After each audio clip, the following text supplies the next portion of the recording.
मैं पीसी यादव आप सभी मित्रों का हृदय की अनंत गहराइयों के साथ अभिनंदन करता हूं। आज भारतीय संविधान एवं राज्य व्यवस्था के अंतर्गत महत्वपूर्ण अनुच्छेदों को लाया हूं।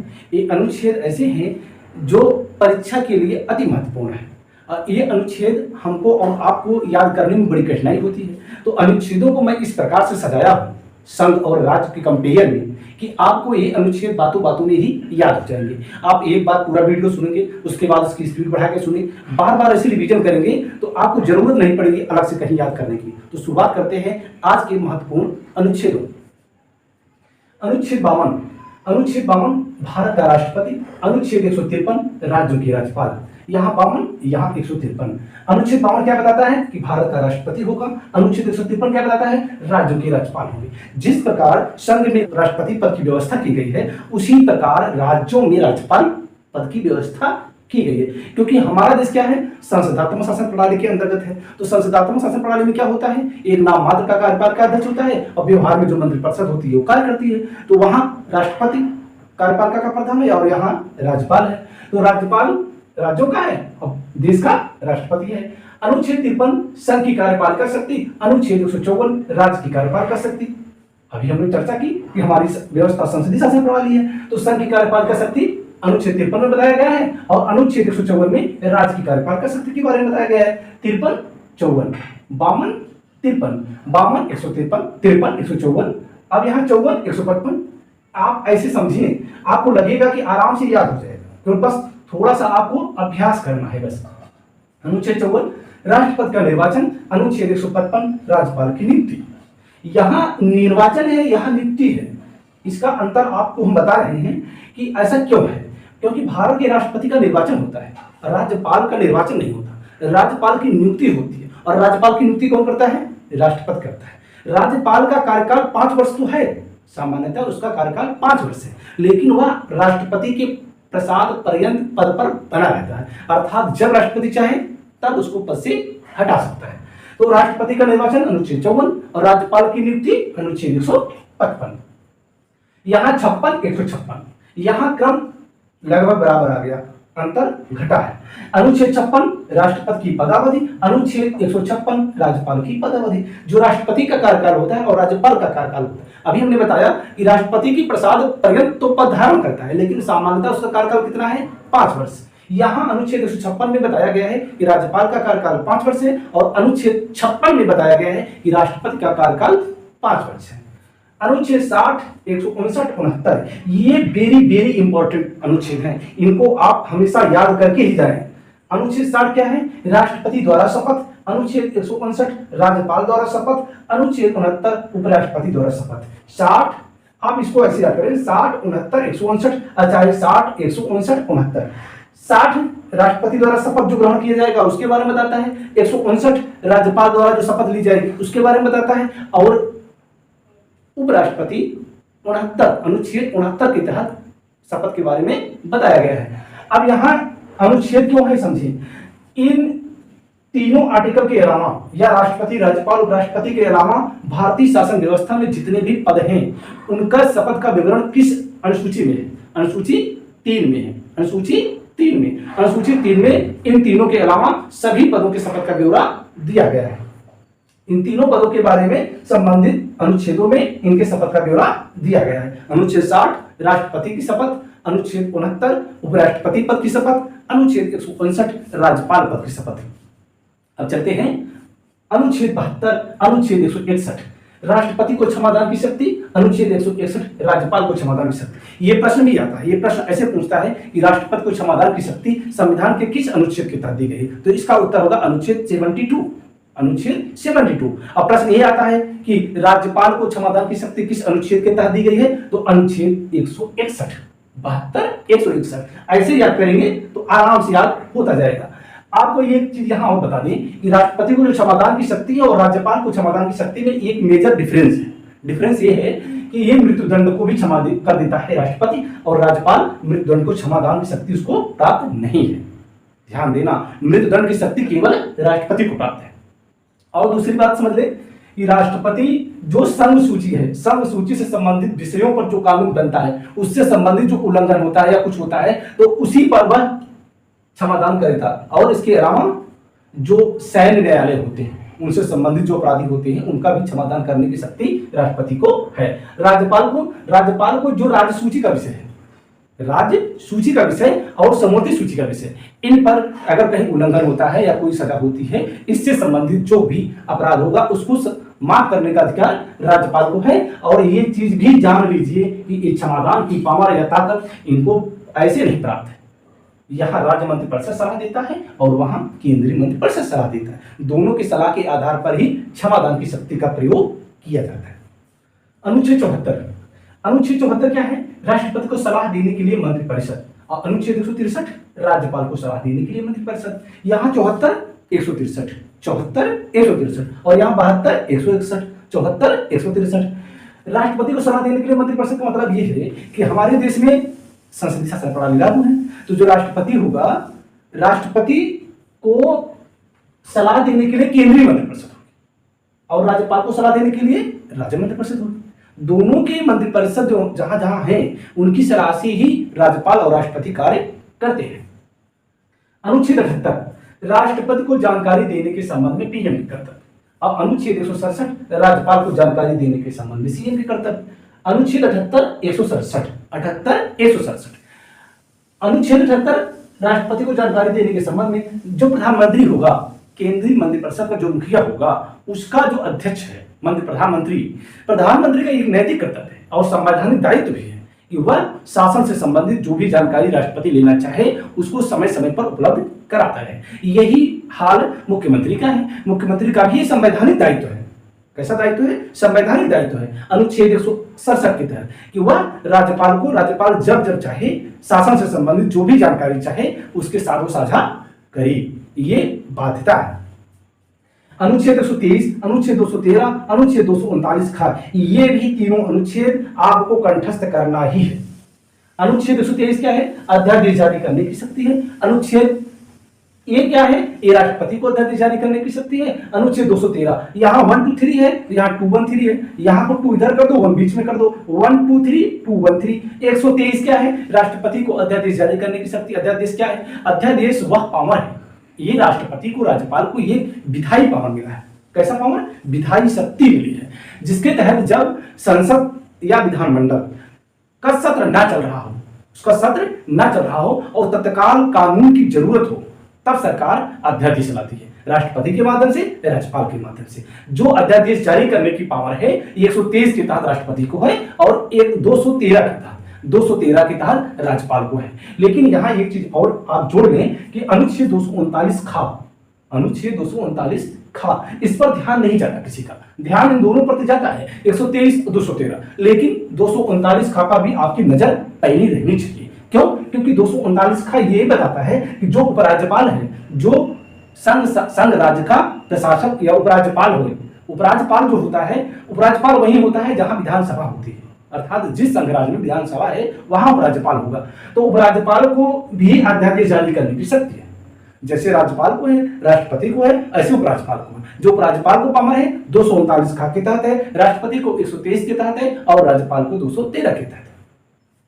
अनुच्छेद 61 राष्ट्रपति पर महाभियोग लगाने की प्रक्रिया।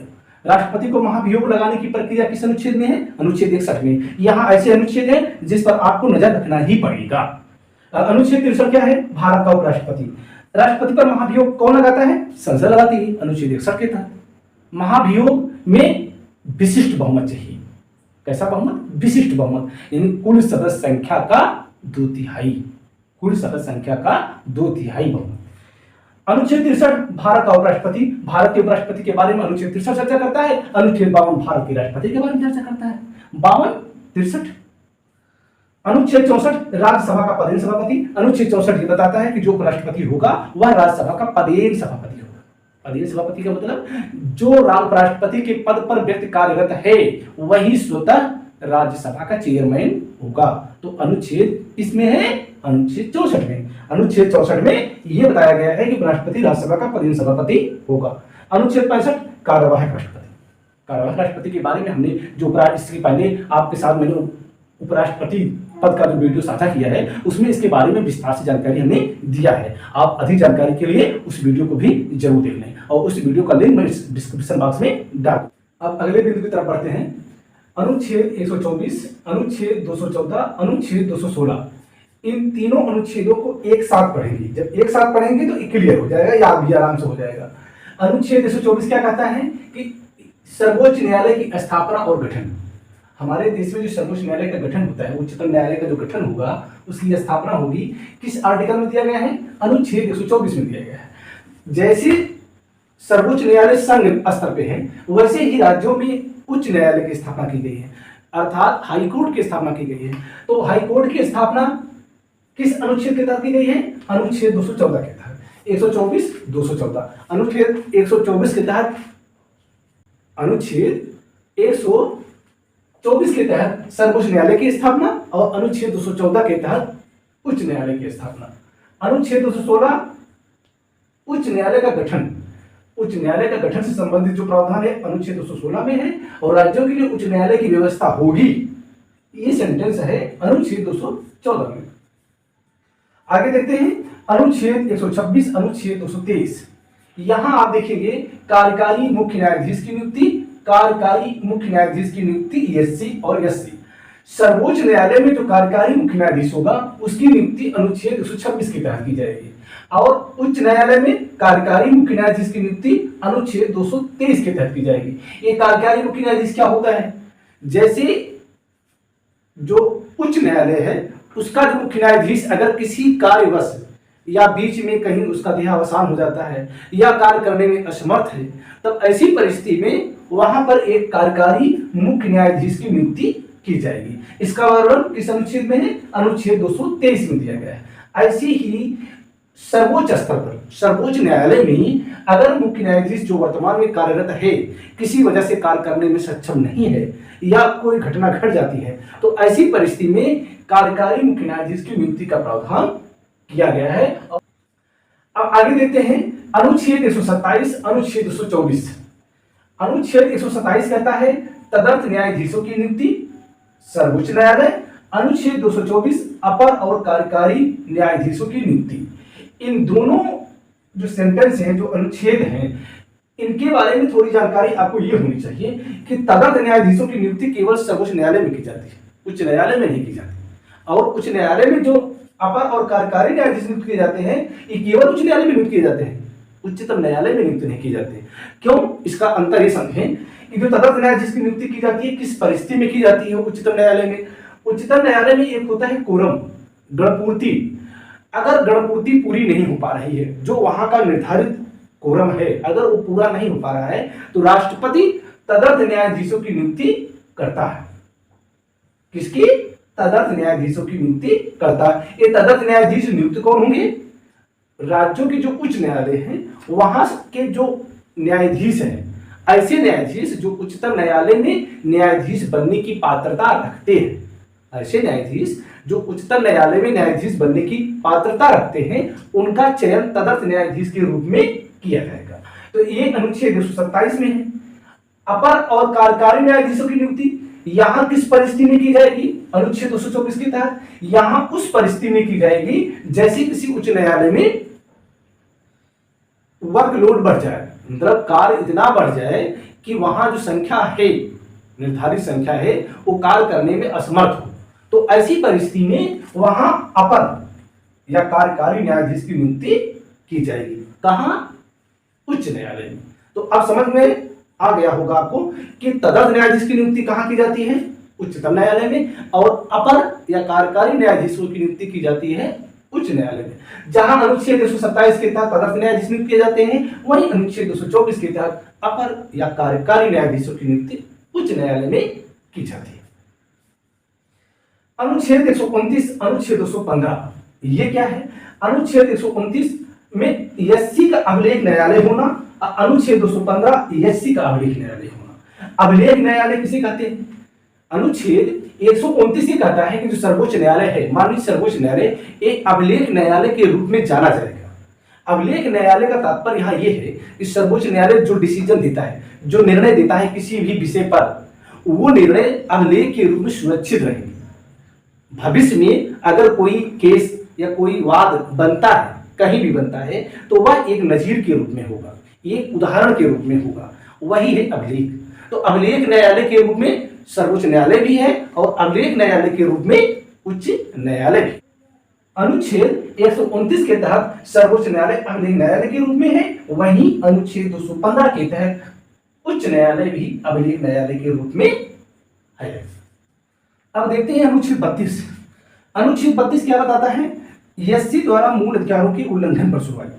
अनुच्छेद 226 एससी द्वारा रिट निकालने की शक्ति मूल अधिकार भी। इस अनुच्छेद में क्या है? अनुच्छेद 32 क्या है? अनुच्छेद 32 संवैधानिक उपचारों का अधिकार है। अनुच्छेद 32 क्या है? संवैधानिक उपचारों का अधिकार है, जो भाग 3 में वर्णित है। ये मूल अधिकार है। संवैधानिक उपचारों के अधिकार के तहत माननीय उच्चतम न्यायालय को 5 प्रकार के रिट जारी करने की पावर है। कितने प्रकार की? 5 प्रकार की। ये 5 प्रकार की जो रिट जारी करने की पावर है, वही पावर 5 प्रकार की माननीय उच्च न्यायालय को भी प्राप्त है और ये अनुच्छेद 226 के तहत है। तो उच्च न्यायालय को किस अनुच्छेद के तहत प्राप्त है? अनुच्छेद 226 के तहत, और उच्चतम न्यायालय को अनुच्छेद 32 के तहत। इन दोनों में एक अंतर है। रिट जारी करने के मामले में उच्चतम न्यायालय को उच्च न्यायालय से कम पावर मिली है। आपको बड़ा आश्चर्य होगा कि उच्चतम न्यायालय को तो पावर ज्यादा मिलनी चाहिए उच्च न्यायालय की अपेक्षा, लेकिन यहां क्या है? यहां उच्च न्यायालय को उच्चतम न्यायालय की अपेक्षा ज्यादा पावर मिली है। कैसे? इसको समझें। जहां मूल अधिकारों से संबंधित उल्लंघन होगा, मूल अधिकारों से संबंधित जब उल्लंघन होगा, तभी माननीय उच्चतम न्यायालय अनुच्छेद 32 के तहत रिट जारी कर सकता है, केवल मूल अधिकारों के उल्लंघन के मामले में। और वहां उसी जगह अगर आप उच्च न्यायालय को देखिए तो वह मूल अधिकारों से संबंधित उल्लंघन होने पर तो रिट जारी ही करेगा, ये तो पावर है ही अनुच्छेद 226 के तहत। इसके अलावा अगर मूल अधिकारों से इतर, जैसे कोई विधिक अधिकार है, उसका भी उल्लंघन होता है, तब पर भी माननीय उच्च न्यायालय रिट जारी कर सकता है। तो अब आपको समझ में आ गया होगा दोनों में क्या अंतर है। तो इस प्रकार रिट जारी करने के मामले में सुप्रीम कौन है? सुप्रीम कोर्ट नहीं है, हाई कोर्ट है। अनुच्छेद 137, अनुच्छेद 143 न्यायिक पुनर्विलोकन। ये दोनों अनुच्छेद ये भी इंपॉर्टेंट है, इसको भी आप स्किप न करिए। अनुच्छेद 137 ये क्या बताता है? न्यायिक पुनर्विलोकन का अधिकार। माननीय उच्चतम न्यायालय को अनुच्छेद 137 के तहत न्यायिक पुनर्विलोकन का अधिकार प्राप्त है। न्यायिक पुनर्विलोकन अधिकार का तात्पर्य उस अधिकार से है कि माननीय उच्चतम न्यायालय ये बाध्य नहीं है कि अगर उसने पूर्व में कोई डिसीजन दिया है, कोई निर्णय दिया है, तो उसका अक्षरशः पालन करेगी। वह जब चाहे, जिस परिस्थिति में चाहे, अपने पूर्व के निर्णय को क्या कर सकती है? बदल सकती है। क्या कर सकती है? बदल सकती है। जैसा आप उदाहरण समझिए, मैं जब संविधान संशोधन से संबंधित एक वीडियो आपके साथ साझा किया था, उसमें जब आप देखेंगे तो उसमें आप पाएंगे कि जब गोलकनाथ का मामला आया, तो गोलकनाथ मामले में जब 11 सदस्यों की बेंच बैठी तो अपने पूर्व के निर्णय को बदल दिया, और केशवानंद भारती का जब आया तो उसने गोलकनाथ वाले मामले को बदल दिया। तो इस प्रकार यहां न्यायिक पुनर्विलोकन का अधिकार किसको प्राप्त है? अनुच्छेद 137 के तहत माननीय उच्चतम न्यायालय को है। अनुच्छेद 143 क्या है? राष्ट्रपति द्वारा एससी से परामर्श देना। राष्ट्रपति द्वारा माननीय सर्वोच्च न्यायालय से परामर्श किस अनुच्छेद के तहत लिया जाता है? ये प्रश्न आता है कि माननीय उच्चतम न्यायालय राष्ट्रपति द्वारा परामर्श मांगने पर किस अनुच्छेद के तहत परामर्श देता है, या राष्ट्रपति किस अनुच्छेद के तहत माननीय सुप्रीम कोर्ट से या माननीय उच्चतम न्यायालय से परामर्श मांग सकता है। जहां कोई संविधान से जुड़ा मामला हो, कोई विधि से संबंधित जुड़ा हुआ मामला हो, तो राष्ट्रपति सिफारिश मांगता है। लेकिन इसके बारे में ये जान लें कि राष्ट्रपति जैसे जो सिफारिश मांगता है माननीय उच्चतम न्यायालय से, तो उच्चतम न्यायालय बाध्य नहीं है, उच्चतम न्यायालय बाध्य नहीं है कि वह राष्ट्रपति द्वारा मांगे गए सलाह को स्वीकार करे या अस्वीकार करे। यह उसके विवेक पर निर्भर है। वो इनकार भी कर सकता है और दे भी सकता है। वही परिस्थिति माननीय राष्ट्रपति पर भी लागू है। माननीय राष्ट्रपति माननीय उच्चतम न्यायालय के द्वारा जो सलाह दी जाएगी, मांगी गई सलाह, मतलब जो प्रश्न पूछा जाएगा उस पर जो उत्तर आएगा माननीय उच्चतम न्यायालय के द्वारा, वो राष्ट्रपति मानने के लिए बाध्य नहीं है।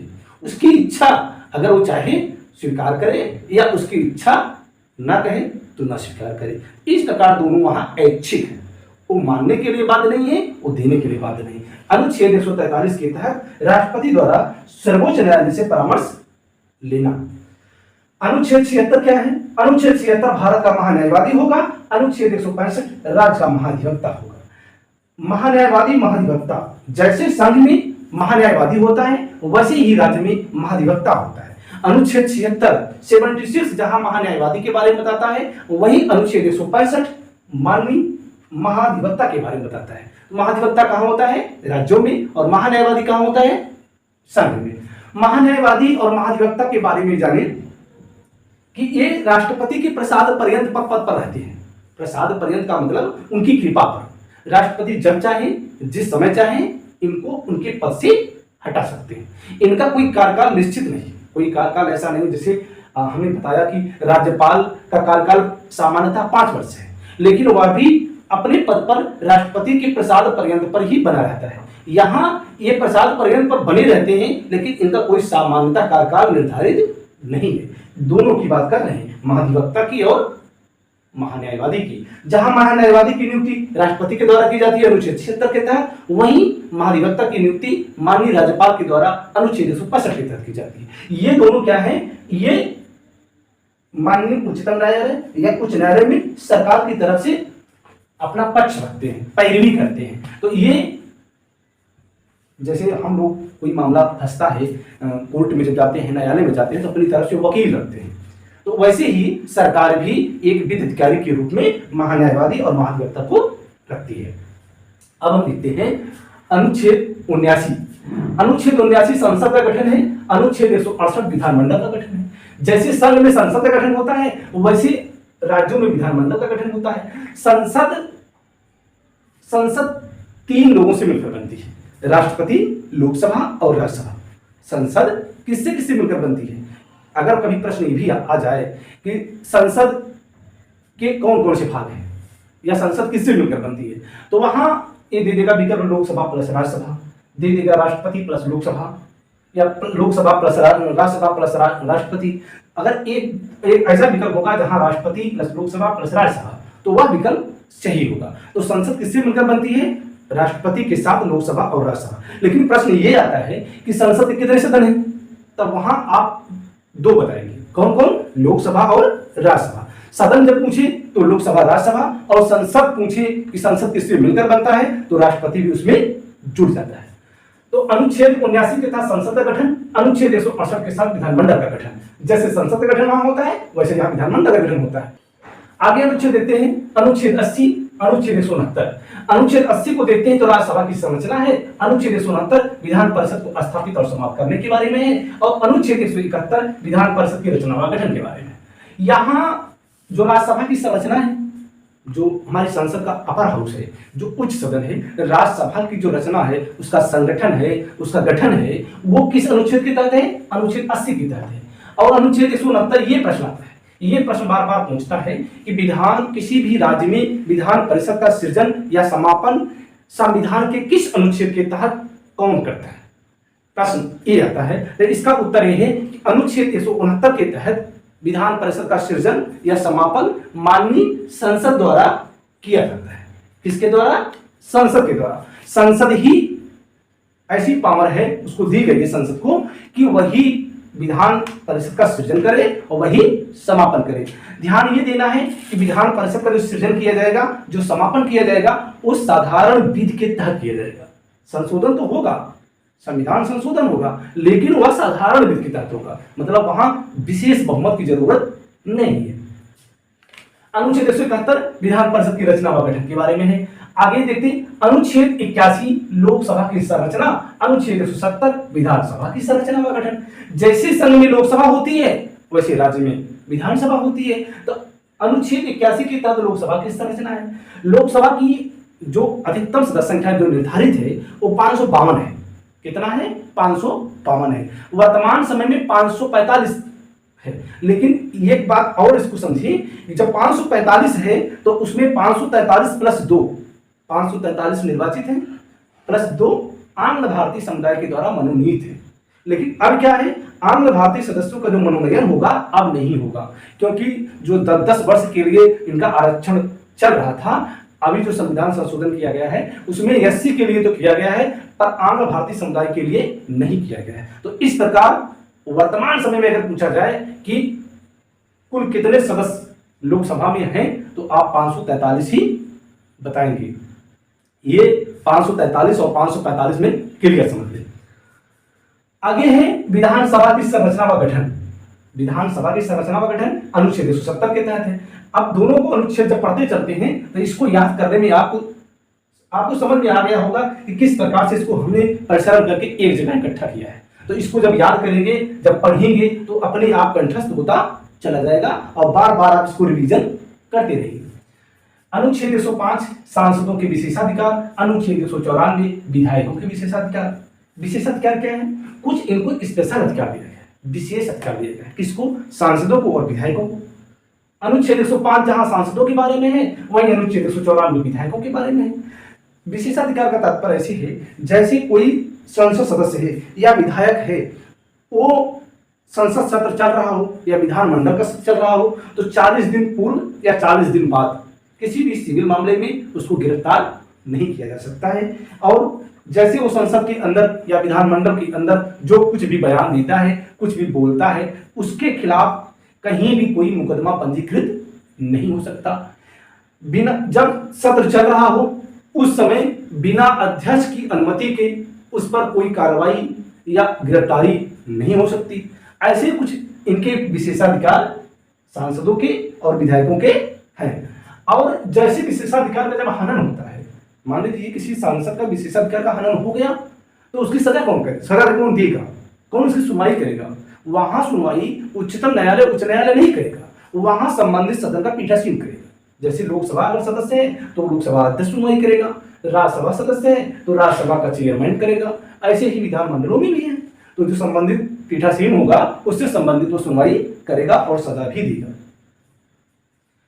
अनुच्छेद 110, अनुच्छेद 199 धन विधेयक की परिभाषा। यहाँ धन विधेयक की परिभाषा संघीय है अनुच्छेद 10 के तहत, अनुच्छेद 110 के तहत, और अनुच्छेद 199 के तहत राज्य की धन विधेयक की परिभाषा है। ये प्रश्न अनुच्छेद 110 वाला ये बार बार रिपीट किया जाता है। ये प्रश्न आता है कि धन विधेयक की परिभाषा किस अनुच्छेद के तहत दी गई है, या ये भी पूछ लेगा कि केंद्र में धन विधेयक की परिभाषा किस अनुच्छेद के तहत दी गई है, तो वो अनुच्छेद 110 है।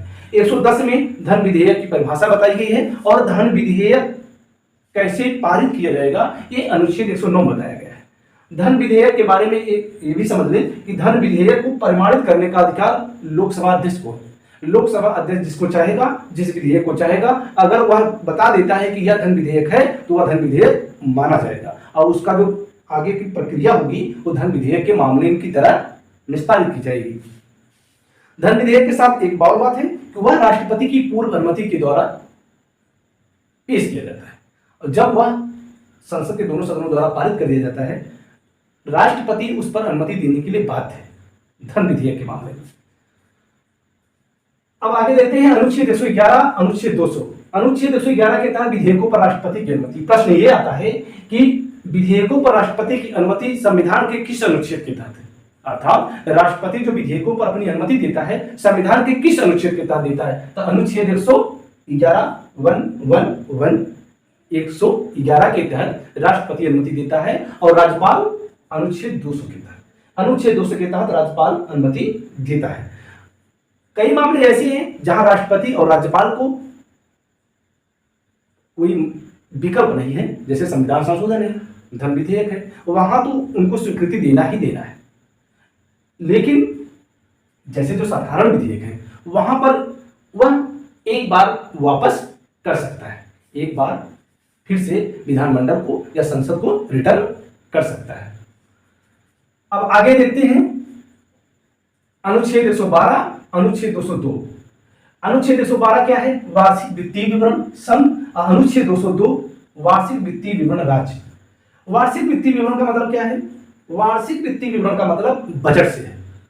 जैसे प्रत्येक वर्ष जो बजट पेश किया जाता है, संविधान में बजट शब्द का उल्लेख कहीं नहीं किया गया। किसका वर्णन किया गया है? वार्षिक वित्तीय विवरण का। वार्षिक वित्तीय विवरण जो है यही वाक्य संविधान में प्रयोग किया गया है। तो अनुच्छेद 112 के तहत जो संघ का वार्षिक वित्तीय विवरण है, जो बजट है वो है, और अनुच्छेद 202 के तहत राज्य का जो वार्षिक वित्तीय विवरण है उसके बारे में चर्चा की गई है। आगे देखते हैं अनुच्छेद 121। अनुच्छेद 121 क्या है? संसद में चर्चा निर्बंधन।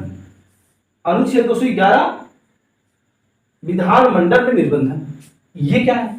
इसके बारे में समझें कि अनुच्छेद 121 में संसद में चर्चा, जैसे जो संसद में चर्चा होती है, यहाँ एससी और एससी है, सर्वोच्च न्यायालय के न्यायाधीशों और उच्च न्यायालय के न्यायाधीशों के बारे में चर्चा, सिवाय महाभियोग, जैसे उनके खिलाफ जो अभियोग लगाया जाता है, उनको पद से हटाने का लगाया जाता है, अगर वो चर्चा नहीं हो रही है तो माननीय उच्च न्यायालय और उच्चतम न्यायालय के न्यायाधीशों के बारे में संसद में कोई चर्चा नहीं हो सकती।